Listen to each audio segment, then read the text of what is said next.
सुने atomic structure पे जी, chapter 1 chemistry पे हम लोग थे। एंड लास्ट टाइम जहां से मैंने छोड़ा था उधर से मैं अब स्टार्ट लेता हूं, ठीक है। आपको बच्चों मैंने पहला टास्क दिया था कि फर्स्ट 20 एलिमेंट्स के सिंबल्स और उनके जो ये छोटा बड़ा नंबर है ये याद कर लें। अच्छा, लास्ट टाइम बात इधर ही हुई थी ना कि हर एलिमेंट के साथ दो तरह के नंबर्स लिखे होते हैं। एक होता है स्मॉलर नंबर और एक होता है उसके साथ लिखा हुआ ये बिगर नंबर। दो तरह के नंबर्स लिखे होते हैं जी। 5 एलिमेंट्स पर डे भी कर लें तो जबरदस्त है। मकसद है कि पहले 20 एलिमेंट्स का ये सिंबल, छोटा नंबर बड़ा नंबर, ये पक्का याद होना चाहिए, वरना केमिस्ट्री में बच्चों पेपर के दौरान, टेस्ट के दौरान time management is a big problem.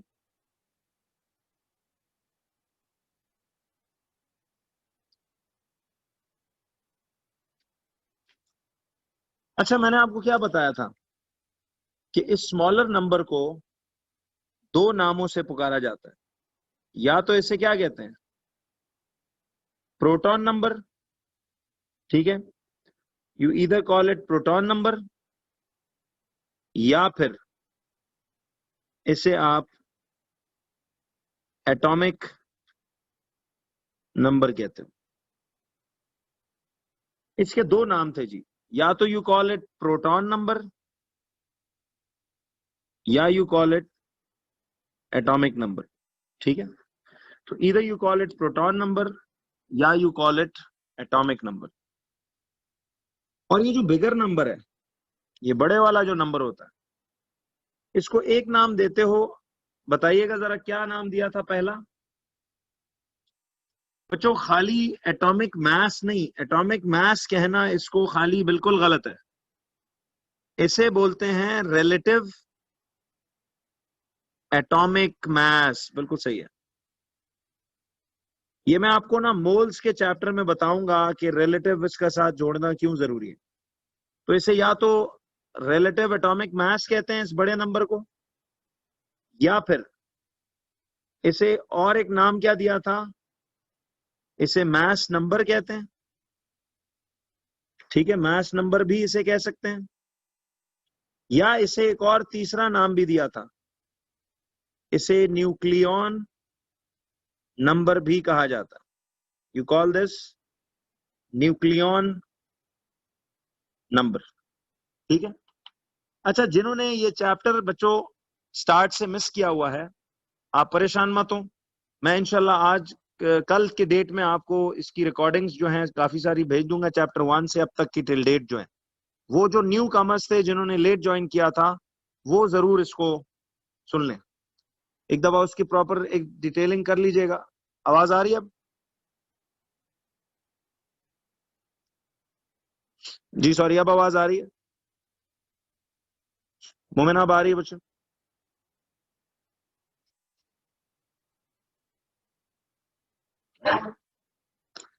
जरा बच्चों अब आओ डेफिनेशंस पे, कि प्रोटॉन नंबर या जिसको हम एटॉमिक नंबर कहते हैं, इसका क्या मतलब होता है। स्लैश मींस ऑल्टरनेट नाम है इसका। ये एक ही चीज के दो नाम है बच्चों। कैन एनीबडी टेल मी कि प्रोटॉन नंबर का ये अमाउंट या डिजिट हमें किस के बारे में बता रहा है? Can anybody tell?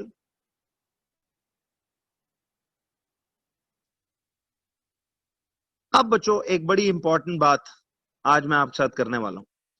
हमें याद है, एक रटा याद आ रहा होगा कि यार ये 11 इलेक्ट्रॉन्स होते हैं। ये बात बिल्कुल गलत है। ये जो छोटा नंबर है 11, जिसे आप प्रोटॉन नंबर या एटॉमिक नंबर कहते हो, नाम से लग रहा है प्रोटॉन नंबर, यानी ये ऐसा नंबर है जो आपको प्रोटॉन्स की तादाद बताता है। तो proton number, it tells us it, it, it, it, it, it, it, it, it, it, it, it, it, it, it, it, it, it, it tells us the number of protons. It tells us the number of protons. It tells us the number of protons. It tells us the number of protons. It tells us the number of protons. It tells us the number of protons. It tells us the number of protons. It tells us the number of protons inside the nucleus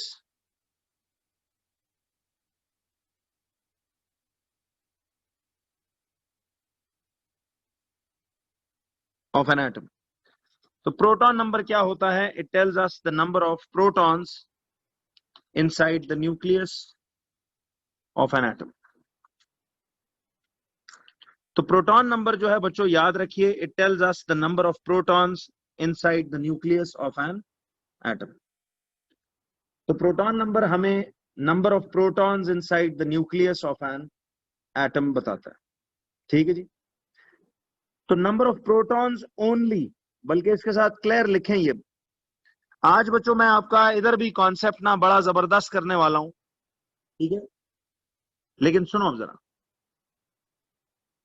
याद रखिए proton number, ये जो छोटा number है, it just gives us the number of protons only, protons only inside the nucleus of an atom. Protons nucleus में होते हैं ना, तो ये नंबर आज के बाद आपको सिर्फ और सिर्फ, बच्चों ये बात सही पक्की कर लो, ये नंबर सिर्फ और सिर्फ प्रोटॉन्स बताएगा और इसका कोई काम नहीं है दुनिया में, और कुछ भी नहीं बताएगा।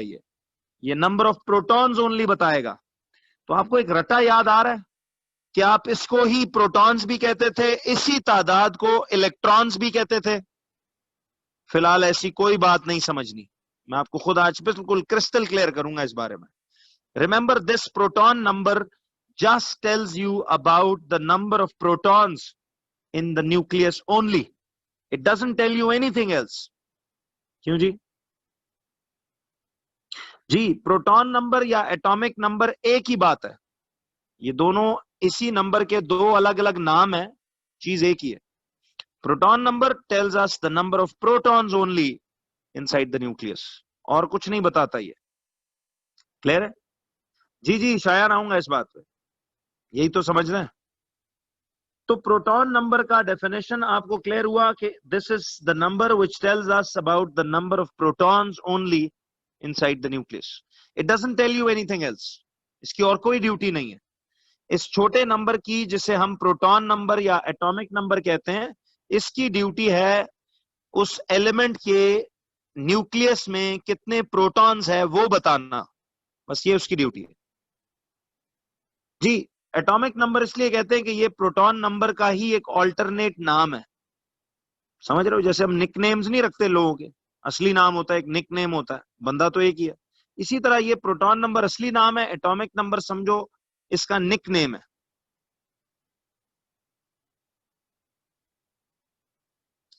मतलब वही है, रूबा ये क्लियर हुआ कि मतलब उसका एक ही है कि it tells us the number of protons in the nucleus, और ये कुछ नहीं बताता। बच्चों कॉन्सेप्ट्स ना आपने उसी तरह करने हैं जैसे मैं लेकर चल रहा हूं। असल में आप कह रहे हो कि जी इसके निकनेम की क्या जरूरत है? जी हाजरा, इसलिए कि देखिए कई दफा एग्जामिनर आपको ट्रिक करने के लिए पूछेगा कि what is the atomic number, what is the proton number, तो मतलब एक ही है, यानी आपको वर्ड्स का एक वोकैबुलरी दे रहा हूं, वो आना चाहिए।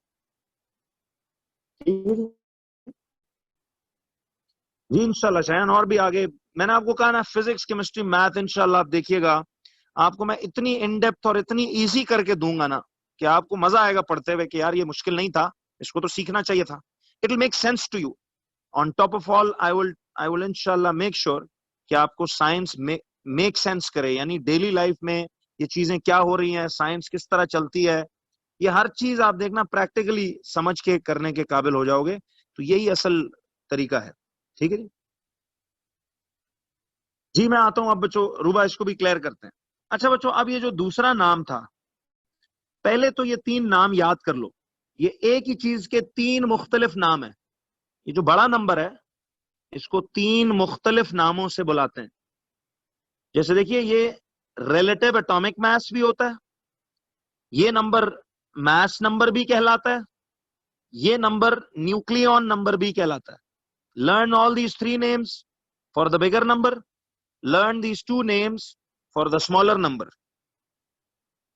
तो मैं बड़ी जबरदस्त लॉजिक आपको आज क्लियर कर दूंगा, तो दिमाग खुल जाएगा कि यार केमिस्ट्री में तो ये कहानी थी, हम पता नहीं क्या सोचते रहे। तो सुनना, सवाल ये है जी मोमिन, आप बच्चे आवाज आ रही है?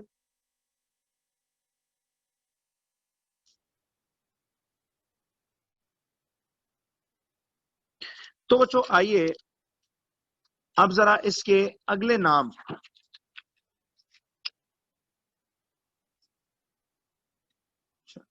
खाली आवाज आनी चाहिए थी, शक्ल फिलहाल जरूरी नहीं है। जी, अब आ जाओ, ये जो बिगर नंबर था, ये जो एलिमेंट्स पे बिगर नंबर लिखा होता है, इसको हमने कितने नाम दिए? 3। रिलेटिव एटॉमिक मास, ठीक है जी, स्लैश या मास नंबर, स्लैश या न्यूक्लियॉन नंबर। अब जरा गौर से समझना इसकी डेफिनेशन। बताइए बच्चों, नाम से लग रहा है, एक मिनट जरा सुनना। अब nucleon number, relative atomic mass या मास नंबर या न्यूक्लियॉन नंबर। मुझे एक बात बताना, न्यूक्लियॉन्स आप किन को कहा करते थे? वैसे एक बात बताओ, रुकना फैजान, मैं जाता हूं। न्यूक्लियॉन्स किन को कहा करते थे, कुछ याद है? नहीं जी, भूल गए चंद लोग। जी, बाकी लोग जवाब सही दे रहे हैं। न्यूक्लियॉन्स हम प्रोटॉन और न्यूट्रॉन को मिला के कहा करते थे। याद आया वो शुरू में जो चैप्टर के नोट लिखवाया था एक, कि देखो दोनों के एंड पे ऑन का लफ्ज आता है और दोनों न्यूक्लियस में पाए जाते हैं। प्रोटॉन के लफ्ज में भी ऑन आ रहा है, न्यूट्रॉन के लफ्ज में भी ऑन आ रहा है, और दोनों न्यूक्लियस में है। तो इसीलिए इन्हें कलेक्टिवली न्यूक्लियॉन नहीं कहा जाता। जरा यार 2-3 सफे पलटो, चैप्टर के स्टार्ट पर जाओ, जहां चैप्टर 1 मैंने बिल्कुल शुरू किया था। अभी जाना जरा जल्दी से रजिस्टर पे प्रॉपर नोट्स बनाने। चैप्टर 1 जब मैंने स्टार्ट किया था, तो जरा उस सफे पे पढ़ो, कहीं लिखा हुआ है स्ट्रक्चर ऑफ एन एटम। जी जी फैजान, मैं आ रहा हूं, एक मिनट रुको। फैजान ये प्रीवियस पेज है। जी बच्चों, मिला के नहीं? कहां लिखा हुआ है?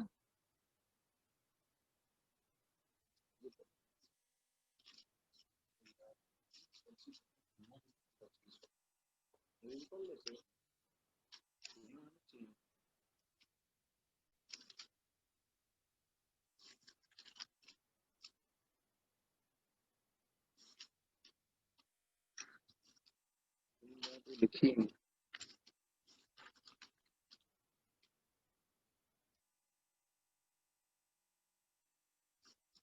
नहीं लिखी तुमने, जरा कॉपी सही किया करो। अच्छा बच्चों, आपको, अच्छा ये बात मैंने लिखवाई थी ना, ये लिखवाई थी मैंने जी, स्ट्रक्चर के बाद। जी बिल्कुल लिखवाई, ठीक हो गया। तो ये एज ए क्विक नोट हमने एक बात लिखी थी, न्यूक्लियॉन। तो न्यूक्लियॉन नंबर से क्या याद रहेगा? न्यूक्लियॉन नंबर यानी this number tells us, it tells us the sum. बच्चों अंग्रेजी का एक लफ्ज होता है सम। सम किसे कहते हैं? टोटल करने को ना, ऐड करने को, बिल्कुल सही है। तो ये जो नंबर होता है बड़े वाला, इस नाम न्यूक्लियॉन नंबर से याद रखो कि it tells us the sum of protons and neutrons inside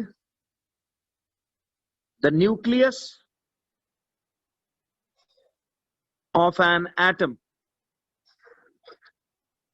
तो याद रखिए बच्चों, मैं आपको अब ये बिल्कुल क्रिस्टल क्लियर समझा के जाऊंगा। ये आज के 1 मार्क की कमाई है, तो इसको सही समझेंगे। बट कॉन्सेप्ट्स पढ़ो यार, नंबरों के चक्करों में तो नहीं रहना, वो खुद ही नंबर आ जाते। तो अब सुनो, तो बच्चों याद रखना, रिलेटिव एटॉमिक मास या मास नंबर या न्यूक्लियॉन नंबर, ये एक ही बात है। ये उस बड़े नंबर के 3 मुख्तलिफ नाम है। मतलब इसका ये है, न्यूक्लियॉन नंबर से याद रखना कि ये हमें बड़ा नंबर प्रोटॉन्स और न्यूट्रॉन्स का टोटल बताता है जो न्यूक्लियस में। तो अब आप देखना, आपको मैं बिल्कुल क्लियरली एक चीज पे लाने वाला हूं, सुनिएगा। ये ले जी, प्रीवियस पेज पहले कॉपी कर लो। देखो बच्चों, अब आपकी ना एक बड़ी पहला कॉन्सेप्ट केमिस्ट्री में यहां बड़ा जबरदस्त बनने वाला है, इसको सही समझना है।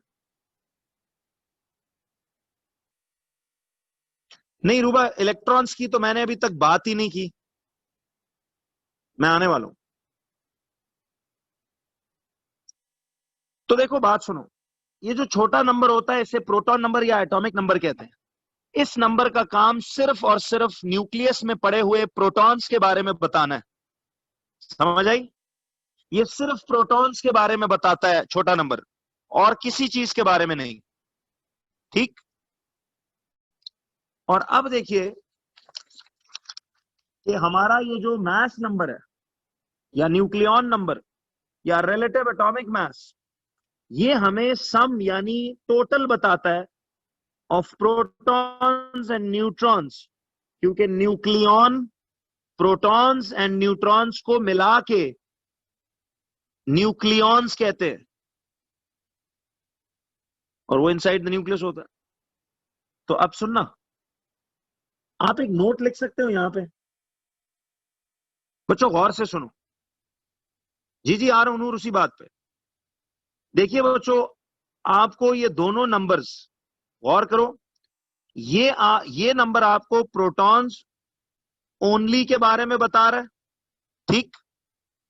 और ये नंबर आपको प्रोटॉन्स प्लस न्यूट्रॉन्स का टोटल बता रहा है। You all agree? कोई एक बंदा भी है जो डिसएग्री करता है?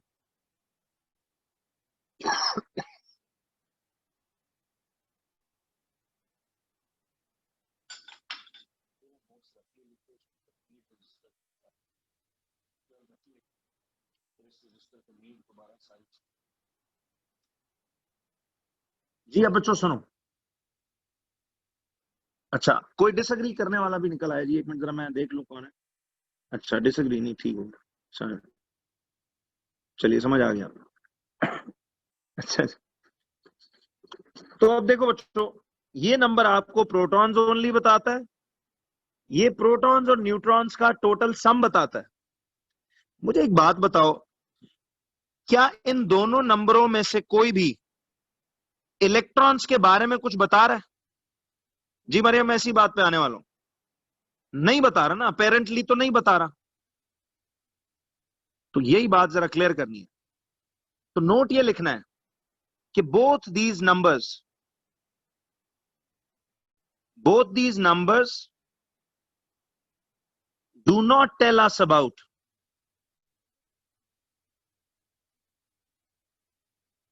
the electrons present in the atom, present in the shells of the atom. तो मुझे एक बात बताओ बच्चों, कि इनमें से कोई भी हमें ये नहीं बता रहा कि इलेक्ट्रॉन्स कितने हैं। जी जी शायन रुकना। अच्छा थोड़ा सा ना, आपने जब मेरे साथ कोई भी चैप्टर अनलर्न करके स्कूलों में जो सीखे है उसे अनलर्न करके जो कॉन्सेप्ट्स मैं बना रहा हूं, आपने बिल्कुल इस पैटर्न पे चलना है, because they are exactly according to your Cambridge and according to the true spirit of science. तो जरा आपने इस तरह समझना है, क्योंकि हम एक बिल्कुल समझो आप एक एम्प्टी पेपर हो जिसपे मैं दोबारा से एक कॉन्सेप्ट मेकिंग कर रहा हूं। जी जी, अब जरा एक मिनट अब्दुल हादी रुकना, आप जो बात सोच रहे हो। तो इन दोनों नंबरों में से कोई भी हमें इलेक्ट्रॉन्स के बारे में डायरेक्टली नहीं बताता, ये क्लियर कर लें आज, इसमें कोई शक नहीं होना चाहिए। ये नंबर छोटे वाला प्रोटॉन्स के बारे में बताता है खाली, और ये जो बड़ा नंबर है ये प्रोटॉन प्लस न्यूट्रॉन मिला के दोनों का बता रहा है, बट इलेक्ट्रॉन्स का कोई भी नहीं बता रहा है इनमें। तो फिर how do you find the number of electrons in an atom? तो जरा अब सुनना, आपको हर चीज देखना, मैं बच्चों बड़ी जबरदस्त लॉजिक से सिखाऊंगा, कोई रट्टे मार काम नहीं चलना। जी जी बिल्कुल अब्दुर्रहमान, आप सही कह रहे हो। अब देखिए जरा, यहां तक क्लियर है सबको? तो बच्चों आओ जरा एक बात पे, एक बड़ा फैक्ट है, एक हेडिंग डालो, important fact of this chapter.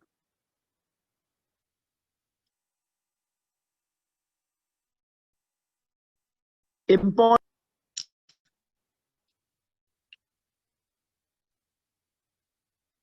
सुनना बच्चों।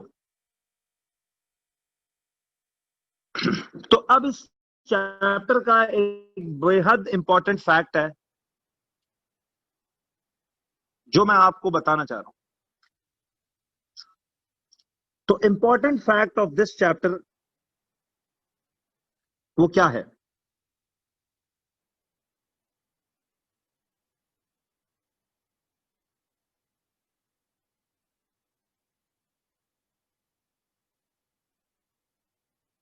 जी, किसी को आइडिया है बच्चों कि मैं कौन सा इंपॉर्टेंट फैक्ट बताने वाला हूं? Anybody who has an idea? ये प्रीवियस पेज ये लीजिए।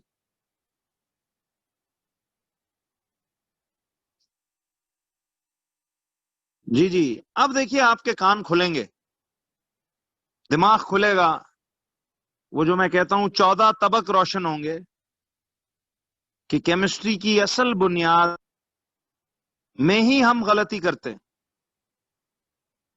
हमें बताया ही सही तरीके से नहीं, हमने सीखा।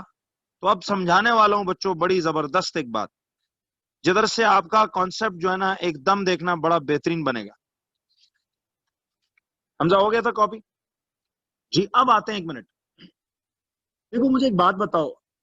फैक्ट ये है कि मैटर वेदर सॉलिड, यानी मैटर जो है वेदर सॉलिड हो, लिक्विड हो और गैस, मैटर चाहे सॉलिड हालत में हो, चाहे लिक्विड हालत में, चाहे गैसियस हालत में, is always made up of, जरा बताना, is always made up of tiny particles, is always made up of tiny particles called what? Tiny particles called atoms। तो ये तो हमने किया हुआ है। आप सोच रहे होगे इसमें क्या नया है? बिल्कुल सही, it's made up of atoms, ये तो श्योर है। देखो, चाहे ये जैसे ये मार्कर एक सॉलिड मैटर है ना, तो इसके अगर माइक्रोस्कोपिकली देखो तो इसमें छोटे छोटे बॉल लाइक स्ट्रक्चर्स यानी एटम्स ऐसे करीब करीब करीब करीब billions and zillions of atoms जुड़े हुए हैं, अरबों खरबों। ये एटम से मिलकर मैटर बनता है, चाहे मैटर सॉलिड हालत में हो, लिक्विड में या गैसियस में, मैटर हमेशा छोटे छोटे टाइनी पार्टिकल्स एटम से बनता है। जैसे लिविंग ऑर्गेनिजम्स, जो हम इंसान हैं, जो जानवर हैं या पौधे हैं, वो बने हैं tiny particles called cells, but बाकी नॉन लिविंग जो है वो एटम से बना है। अब आपने याद रखना है इसी नोट का अगला हिस्सा कि मैटर चूंकि सॉलिड लिक्विड गैस एटम से बना है। तो मुझे एक बात बताओ, each and every atom in the beginning, बताना बच्चों, each and every atom in the beginning, बोलना जरा, each and every atom in the beginning is a charged atom या न्यूट्रल एटम? बोलिए, हर एटम बच्चों आपके नजरिए में क्या चार्ज्ड एटम है या अनचार्ज्ड, जिसे न्यूट्रल भी कहते हैं? जी बिल्कुल सही है, जबरदस्त। तो remember, each and every atom in the beginning is always a neutral atom. मैं आपको बच्चों बड़ा लॉजिकली हर चीज क्लियर करूंगा, समझ समझ के चलेंगे प्लीज, कोई जल्दी नहीं है। Please help me at this. अगर एक बंदा भी ऐसा है क्लास का जिसे ना समझ आए, वो समझ कर जाएगा। तो एहसान अब क्लियर हुआ आपको कि एवरी एटम, जो मैटर जिन एटम से बना हुआ है, हर एटम इनिशियली न्यूट्रल एटम होता है। अच्छा, सबूत क्या है कि हर एटम इनिशियली न्यूट्रल है? प्रूफ क्या है?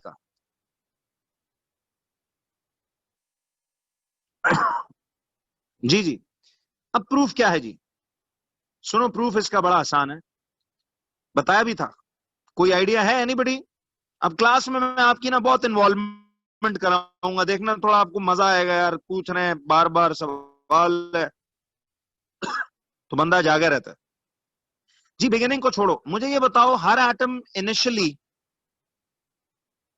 न्यूट्रल होता है या चार्ज? हमने सीख लिया जी, हर एटम, चाहे सॉलिड के एटम्स हैं, चाहे लिक्विड के एटम्स हैं, चाहे गैस के, नेचुरली यानी शुरू में अल्लाह ताला की तरफ से उन्हें न्यूट्रल एटम्स बनाया जाता है। क्या सबूत है जी? न्यूट्रल कैसे? जी, जवाबात काफी हद तक दुरुस्त हैं सबके, तो सुनो, जवाब यह है कि यार आप किसी भी अपने इर्द गिर्द, बच्चों, किसी भी अपने इर्द गिर्द सॉलिड चीज है, कोई सॉलिड चीज है, टेबल, कुर्सी, चेयर, किताब, कंप्यूटर, लैपटॉप, मोबाइल, कुछ भी, या लिक्विड चीज है, यानी पानी हो गया, जूस हो गया, कुछ भी लिक्विड चीज, या गैशियस, ये हवा है। मुझे एक बात बताओ, क्या आपको कोई भी सॉलिड, लिक्विड या गैशियस मैटर टच करो तो कोई करंट मारता है वो? यस और no? Except for electrical circuits. भाई अब मेरी ये बात सुन के कहीं बिजली की सॉकेट में हाथ मत दे देना। मैं बात कर रहा हूं कि देखिए, लिसन, मैं कह रहा हूं कि यार कोई भी सॉलिड, लिक्विड या गैशियस मैटर हो, एक्सेप्ट फॉर सर्किट्स। वही सर्किट्स के बारे में हम इस चैप्टर के एंड पे पढ़ेंगे, जब हम वो चार्जेस बनाना शुरू करेंगे। तो इलेक्ट्रिकल सर्किट्स के अलावा किसी भी सॉलिड, लिक्विड, गैशियस चीज को टच करो तो क्या आपको वो इलेक्ट्रिक करंट मारता है? नहीं मारता। बिल्कुल सही है। तो सबूत ये है कि इफ वी टच, लिख लो ये सबूत, if we touch any solid, liquid और gaseous thing in our surroundings, or gaseous thing in our surroundings, we will never get an electrical shock. तो हमें कभी भी इलेक्ट्रिकल शॉक नहीं लगेगा। बच्चों एक बात बताओ, इलेक्ट्रिकल शॉक क्या चार्ज चीजों से लगता है या अनचार्ज? जी अब्दुलरहमान, थैंक यू, बहुत शुक्रिया, थैंक यू फॉर अप्रिशिएटिंग, मेहरबानी। अच्छा बच्चों, चार्ज चीजों से लगता है, जबरदस्त। देखो सबके आंसर्स ठीक आ रहे हैं। अगर बच्चों याद रखो, कोई चीज न्यूट्रल होगी ना तो वो हमें टच करने पे कोई इलेक्ट्रिक झटका नहीं मारेगी। बट अगर वो चीज चार्ज हुई तो फिर उसे टच करने से हमें इलेक्ट्रिकल झटका लगेगा। देखिए ये इलेक्ट्रिकल सर्किट्स, ये इलेक्ट्रिकल सर्किट्स चूंकि चार्ज होते हैं ना,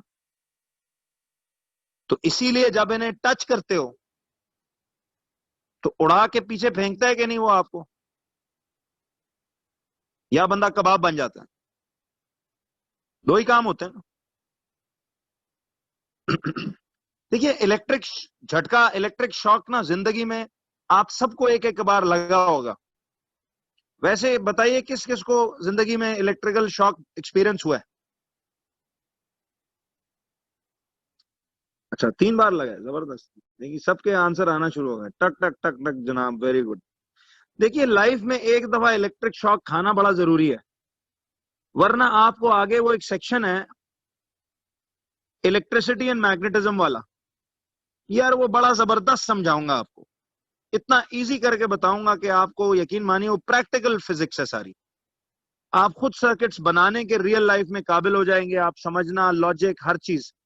बट उस चैप्टर को ना बड़ा जबरदस्त बंदा समझ सकता है अगर लाइफ में एक बार जनाब आपको बिजली का झटका लगाओ तो बंदे को वोल्टेज की समझ बड़ी फिट आती है कि वोल्टेज है क्या। ठीक है जी। तो खैर उस पे आपको ले जाऊंगा इंशाल्लाह। ठीक है जी। नहीं नहीं, पावर लाइन से मत खा जाना भाई, वरना आपको फिर जन्नत में मुलाकात होगी आपसे। बिजली के तारों को हाथ मत लगाना। अब ये नहीं कि आप ये सोच के कि सर ने कहा है कि जी एक झटका खाना जरूरी है तो आप जनाब करके आ जाओ। मैं वैसे कह रहा हूँ, एक्सीडेंटली हमें लाइफ में घर के अंदर कभी गीले हाथों से हमने सर्किट्स को टच किया हो, गीले हाथों से कोई इस्त्री पकड़ ली हो, फ्रिज फ्रीजर अवन को टच किया हो, तो बंदे को जबरदस्त किस्म का झटका लगता है। ठीक है, लेकिन वैसे बिजली की अप्लायंसेस में हाथ नहीं मारने। ठीक है, आप कीमती इंसान है यार, आपको ख्याल करना चाहिए अपना। खैर बच्चों, तो मैं ये कह रहा था कि एशियस thing in our surroundings, we will never get an electric shock. हमें कभी इलेक्ट्रिक शॉक महसूस नहीं होगा अगर वो चीज, अब देखो मिसाल, ये पेन है, जरा गौर करो, ये जो पेन है ये सॉलिड मैटर है ना। तो आप इस पूरे पेन को टच कर रहे हो, पकड़ के लिख रहे हो इतनी देर से, क्या आपको ये कोई इलेक्ट्रिकल झटका दे रहा है? ठीक है जी। राफे आपने क्या डीप बात कर दी है।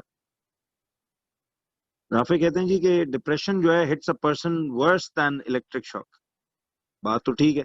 तो डिप्रेशन होने की ना वजूहात है, वो हमने होने नहीं देनी इंशाल्लाह। मैं आपको बताया था, याद है सेशन के स्टार्ट में, कि अपार्ट फ्रॉम पढ़ाई, लाइव क्लासेस में पढ़ाई के साथ साथ मैं इंशाल्लाह आपको थोड़ा सा लाइफ गाइडेंस भी देता रहूंगा कि आपने डिप्रेशन को किस तरह से फाइट करना है। डिप्रेशन आना एबनॉर्मल नहीं है, ठीक है, बट आपको उसको लड़ना, आपको उससे आना चाहिए। ठीक है, उसके तरीके हैं, कुछ हमारे दीन मजहब में भी हैं, कुछ इखलाकी तौर पे, कुछ माशरती तौर पे, कुछ एक जिंदगी में मिशन टारगेट आने से डिप्रेशन काफी हद तक आपकी खत्म हो जाती है। ठीक है जी। तो बाकी देखिए, ये तो खैर मैं भी इंसान हूं, इसी तरह ही सीखता रहता हूँ, मिस्टेक्स करके इंसान सीखता है। तो कोई बात नहीं, आप दिल बड़ा रखें, हमारी भी कोताहियों को आप माफ किया करें जैसे हम आपकी कोताहियों को माफ करते हैं। तो इंशाल्लाह आपके साथ इस बारे में बातचीत होगी कि कैसे इस डिप्रेशन से लड़ना है। मुझे अभी भी, इवन दो, हालांकि देखिए मेरी इतनी एक मीनिंगफुल जिंदगी है कि हर साल मेरे पास स्टूडेंट्स आते हैं, उनकी लाइफ को फिक्स किया जाता है, उनको पढ़ाना सिखाते हैं, उनको अल्हम्दुलिल्लाह सब कुछ करना। तो उसके बावजूद भी it comes to us, but it's okay, no problem. आपने इसी तरह से उसके साथ लड़ना सीखना है। ठीक है जी। तो इंशाल्लाह उस पर भी बात होगी। फिर आपको अपना करियर चॉइस करने में क्या से आसानी है वो बताऊंगा। ठीक है जी। तो इंशाल्लाह आपको साथ साथ सारी चीजें गाइड करेंगे जितना खुद हम कर सकते हैं। तो डोंट वरी, ठीक हो जाएगा मामला, कोई ऐसी बात नहीं। खैर जी, तो if we touch any solid, liquid और gaseous thing in our surroundings, we will never get an electrical shock. ठीक है, तो आप अगर इस मार्कर को टच करो, ये टेबल, चेयर, पानी का ग्लास, पानी में आप स्विमिंग पूल में देखो ना, डुबकी मार के निकल जाते हो परली तरफ, बट आपको कोई करंट लगता है क्या? ये जो आप इनहेल करते हो, हवा जो आप इनहेल करते हो, देखो आपको इनहेल करने से कभी, एयर को इनहेल करने से कभी कोई इलेक्ट्रिकल झटका लगा? इसका मतलब है हवा के तमाम एटम्स न्यूट्रल थे ना, तो आपकी बॉडी से टच होने से कोई इलेक्ट्रिकल शॉक नहीं लगा। इसी तरह जो पानी आप पीते हो, क्या वो पानी आपके जबान से या मुंह से या पेट में जाके कोई इलेक्ट्रिकल झटका मारता है? इसका मतलब है पानी के एटम्स भी सारे न्यूट्रल थे। तो सिवाय सर्किट्स के जिस भी चीज को हाथ लगाओ, वो आपको इलेक्ट्रिक शॉक कभी भी नहीं देती। ऐसा ही है। तो इसका मतलब है उस चीज के तमाम तर एटम्स एक एक करके सारे न्यूट्रल हैं, कोई चार्ज नहीं है उनमें। जी जनारा, आप पूछ रही हैं सर कभी कभी पानी से बहुत कम लग भी जाता है इलेक्ट्रिक शॉक। ये मैं बताऊंगा आपको ये क्यों होता है, ये बाद में पढ़ेंगे हम चार्जिंग बाय फ्रिक्शन में, इलेक्ट्रोस्टैटिक्स में बताऊंगा। बट उसकी वजह नहीं है ये, न्यूट्रल एटम्स, हर सॉलिड लिक्विड गैसियस चीज around you does not give you an electric shock. It's a proof कि उसके तमाम तर एटम्स जो हैं they are neutral in nature. तो if we touch any solid, liquid or gaseous thing in our surroundings, we will never get an electric shock. तो लिखिए आगे, this means that all the atoms, this means that all the atoms are initially by nature neutral. बच्चों वो बाद में they are initially by nature neutral atoms. यार वो बाद में हम अपनी नीड्स के मुताबिक उन्हें चार्ज या डिस्चार्ज करते हैं। जी, वो जो दूसरे बंदे को हैंडशेक करने से, कभी कभी गाड़ी का दरवाजा टच करने से शॉक लगता है ना, उसकी वजह मैं बताऊंगा। फिजिक्स में आगे एक टॉपिक आएगा, उसमें बड़ी डिटेल में बात होगी, बट इन जनरल बात कर रहा हूं। इन जनरल देखो बच्चों कि आप गौर करो। नहीं शायद अल्हम्दुलिल्लाह अब कोई भी चैलेंजिंग नहीं लगता टॉपिक, अब इंशाल्लाह इजी लगेगा आपको, समझाने वाइज भी बहुत आसान करके दूंगा।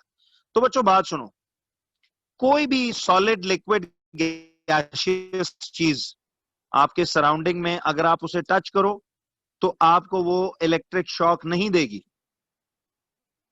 इट मींस कि उस चीज के तमाम तर एटम्स एक एक करके, एक एक एटम उसका न्यूट्रल है, चार्ज्ड नहीं है। वरना तो वो चीज आपको चार्ज होते हैं एटम्स, तो आप जनाब पेन पकड़ते एक झटका लगता, कॉपी पे लिखते दूसरा झटका लगता, ठीक है जी। फिर आप जनाब जब टेबल पे हाथ रखते तीसरा झटका लगता, चलते जमीन पे चौथा झटका लगता, पानी पीते छठा झटका लगता, इतने में तो बंदा ही मर जाता है। तो अगर आप जिंदा हो माशाल्लाह माशाल्लाह, अल्लाह आपको लंबी उम्र दे, इट मींस कि आप न्यूट्रल एटम्स को टच करते आ रहे हो आज तक, ठीक है जी।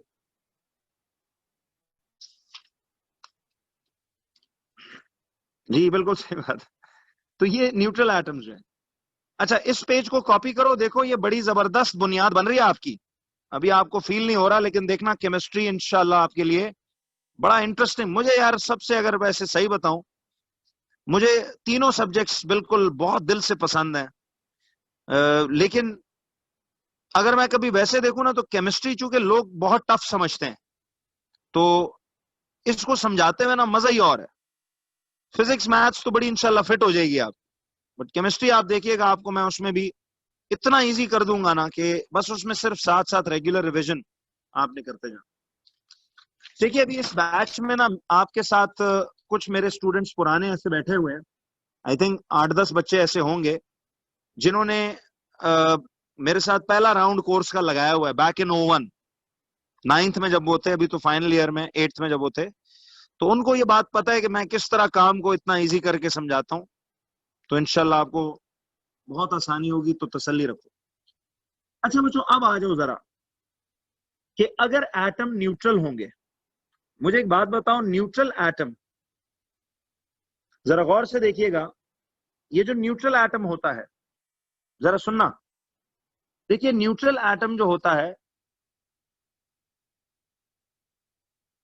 जी जी क्लास का शॉर्ट सर्किट, हाँ स्कूल में हो जाता है कभी भी।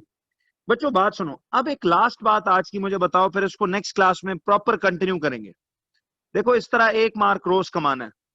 टोटल केमिस्ट्री का सिलेबस में से 145 मार्क्स आएंगे। 40 मार्क्स थ्योरी का है, 75 marks, sorry 40 marks MCQ, 75 marks theory and 60 marks जो है वो आपका एटीपी है, जो कि बाद में 30 में कन्वर्ट हो जाता है।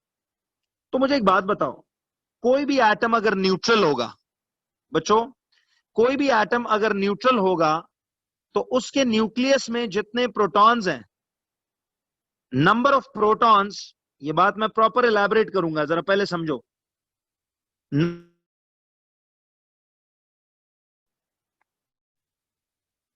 तो number of protons and number of electrons, her atom में इनकी तादाद, हर एटम में इनकी तादाद क्या होनी चाहिए?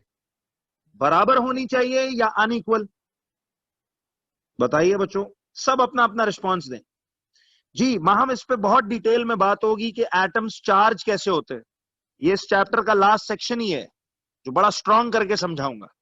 अभी फिलहाल पूछ रहा हूं कि अगर हर एटम इनिशियली आपने मान लिया ना न्यूट्रल होता है, इसीलिए शॉक नहीं देता, तो इसका मतलब है कि उसमें जितने प्रोटॉन्स होंगे उतने ही क्या होंगे, इलेक्ट्रॉन्स।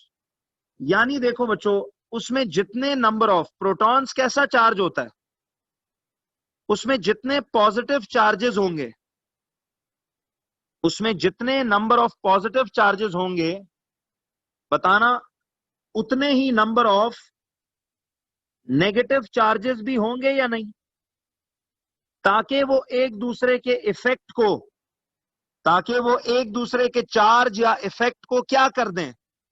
वो एक लफ्ज बताया था, क्या कर देंगे वो एक दूसरे के चार्ज या इफेक्ट को? Cancel out, neutralise, balance out. जबरदस्त यार, दिमाग बड़े बेहतरीन चलना शुरू हो गए। अब ये बात ना, जी शायन बिल्कुल सही कह रहे हो, बिल्कुल इस टेक्निक पे आऊंगा मैं काम को इजी करने की। तो ये चीज अभी मैंने बच्चों समझाई नहीं, I haven't explained this to you. इसको फिलहाल आप यहां तक रखेंगे, अगली क्लास हम इंशाल्लाह इधर से दोबारा स्टार्ट करेंगे और आपको देखना एक बेहतरीन किस्म की पहली लॉजिक साइंस के बारे में यहां मिल जाएगी। ठीक है, तो